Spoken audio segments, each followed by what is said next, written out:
এপিসোডের শুরুতে আমরা দেখতে পাই একটি বড় স্পেসশিপ তার সাথে থাকা ছোট স্পেসশিপটিকে তাড়া করছে। তারপরের সিনে আমরা দেখতে পাই বড় স্পেসশিপের মধ্যে একটা এলিয়েন থাকে যার নাম হচ্ছে বিল গ্যাটস। বিল গ্যাটস বলে যে এত দূরে আসার পরে আমি কিছুতেই হার মানতে পারি না, আমার সে অমনিটিক্সটি লাগবেই।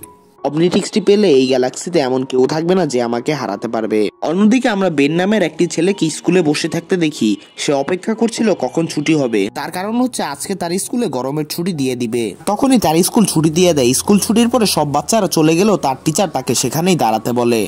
এরপর আমরা অ্যাশ ও জ্যাক নামের দুইজন বদমাশ ছেলেকে দেখতে পাই। তারা একটি ছোট ছেলেকে বিরক্ত করছিল আর তাকে বলছিল তাদের সব টাকা দিয়ে দিতে। আর তখনই বেন সেখানে হিরোর মতো এন্ট্রি নেয়। তখন বেন সেই ছেলেদেরকে সেখান থেকে চলে যেতে বলে। যখন তারা তার কথা শোনে না তখন সে রেগে আক্রমণ করতে যায়। তারপর আমরা দেখতে পাই সেই দুষ্টু ছেলেটা বেন ও সেই ছেলেটাকে ঝুলিয়ে রেখেছে গাছের উপরে।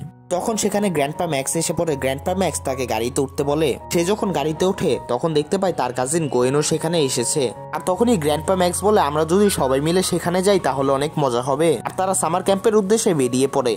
পরের সিনে আমরা দেখতে পাই তারা ক্যাম্পিং এ এসেও তাদের মোবাইল নিয়ে ব্যস্ত হয়ে পড়েছে। তখনই গ্র্যান্ডপা ম্যাক্স তাদের আশেপাশ থেকে শুকনো কাঠ নিয়ে আসতে বলে আর এই কথায় বেন রাজি হয়ে যায়। তারপর আমরা দেখতে পাই বেন রাস্তা দিয়ে হাঁটছিল। তখনই সে আকাশ থেকে কিছু একটা পড়তে দেখে। তখন সেই জিনিসটা কিছু একটার সাথে বাড়ি খেয়ে বেনের কাছে এসে পড়ে। তারপর বেন যখন সেটা সামনে গিয়ে দেখে সে একটা আজব দেখতে ঘড়ি দেখতে পায়। তারপর বেন যখন সেখানে হাত বাড়ায় সেই ঘড়িটা তার হাতে লেগে যায়।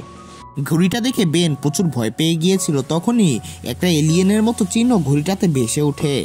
আর বেন যখন সেটাতে টিপ দেয় তখন সে আজব দেখতে একটা এলিয়েন হয়ে যায়। তখন সে এটার নাম রাখে হিট ব্লাস্ট। আর এখানেই আজকের এপিসোডটা শেষ হয়। Thanks for